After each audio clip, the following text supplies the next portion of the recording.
Começa aqui mais um vídeo do curso de Introdução à Probabilidade Estatística. Agora falamos sobre funções de variáveis aleatórias. Retomando o exemplo do vídeo anterior, as variáveis aleatórias x, y e z eram dentro de um experimento onde o interesse era em famílias com 3 crianças, onde o x era igual ao número de meninos, y era igual a 1 se a primeira criança for menino e y igual a 0 se for menina, e z igual ao número de vezes em que há mudança de sexo entre nascimentos consecutivos dentro da mesma família. A partir dessas informações, a gente consegue montar essa tabela. Então, essa é uma tabela de probabilidade conjuntas entre x e y, e a gente tem aqui, então, as probabilidades de cada um, né, para cada valor de x e y conjugados, e nas margens da tabela as distribuições marginais. Então, a partir da tabela, a gente pode considerar outras duas variáveis aleatórias, uma que seja a soma de x mais y e o outro que seja o produto de x vezes y. Dessas duas opções, a gente pode notar que a cada resultado do experimento ômega, ou seja, esse ômega é um valor, é um elemento dentro do nosso espaço amostral, um evento dentro do nosso espaço amostral. Então, para cada elemento ômega é associado a soma ou produto, né, dependendo do tipo de situação que a gente tem, de x e y.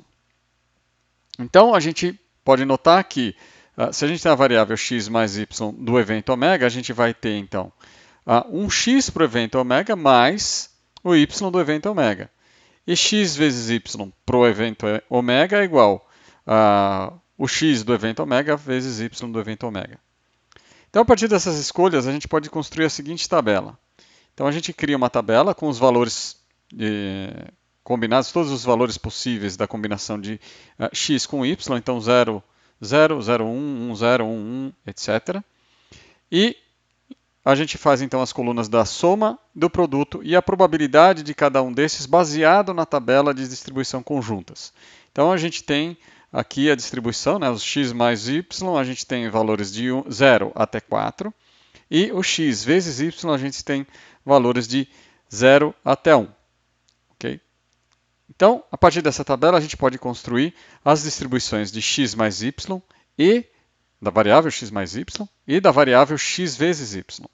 Então, para x mais y, então a gente tem, como eu já havia mencionado, os valores possíveis vão de 0 a 4, com essa distribuição de probabilidades, 1 oitavo, 2 oitavos, 2 oitavos, 2 oitavos e 1 oitavo. E para x vezes y, os valores vão de 1 até 3, com essa distribuição de probabilidades, 4 oitavos, 1 oitavo, 2 oitavos e 1 oitavo.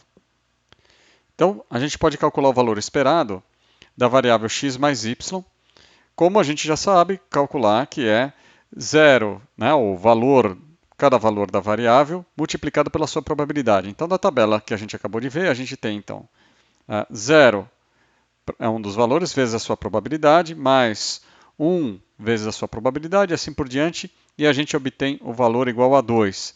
Fazendo isso aqui com o Python, a gente então tem que criar essa variável x mais y, que é o que a gente faz aqui. Tá? Então a gente começa inicializando ela com zeros. Então, quantos valores vai ter? Veja, y tem 2 valores, certo? 0 e 1. E x tem 4 valores, 0, 1, 2 e 3. Então a gente tem que ter o produto das duas para a gente ter, porque a gente vai ter o produto das duas coisas para ter 8 valores. Tá? E aí a gente também tem que criar uma variável, um vetor para garantir, para segurar as probabilidades de cada um dos valores x mais y. Tá? Então a gente faz um loop onde a gente vai fazer indo de i até n, onde n é o número de elementos, ou o número de valores possíveis de x, e de j até m com os valores possíveis de y. Então aqui o que a gente vai fazer? A gente vai somar aqui os valores de x e y, cada um com seu índice diferente, então é como se a gente estivesse rodando um somatório de cada um, né, e somando os respectivos somatórios. E aqui a probabilidade de cada um. Veja, essa aqui a probabilidade já está numa matriz de 2 por 4, então 2 por 4. E aí a gente só vai acrescentando aqui o contador para a gente poder ir fazendo esse loop funcionar.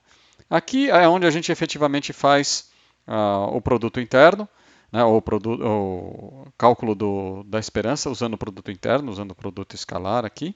Né? Então a gente tem os dois vetores, faz o produto escalar dos dois vetores, a gente obtém exatamente esse tipo de resultado aqui.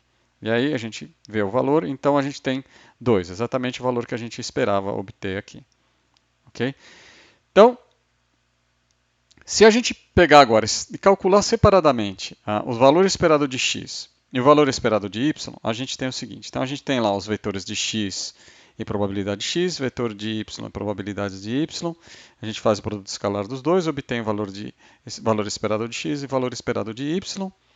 E a gente obtém, então, 1,5 para o valor esperado de x e meio para o valor esperado de y.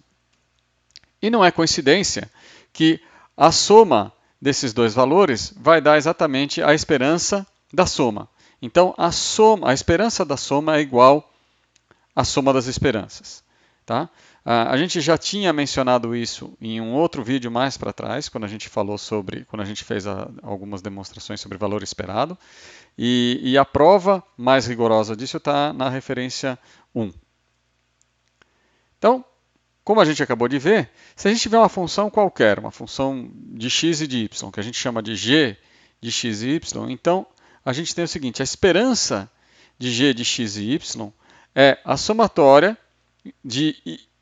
em x e a somatória em y de g de x e y multiplicado pela probabilidade de x e y em cada um dos pontos, ou seja, da probabilidade conjunta em cada um dos pontos. Então, a gente tem que pegar o valor da função calculada em x, i e yj multiplicado pela probabilidade conjunta, né, p de x, i e yj.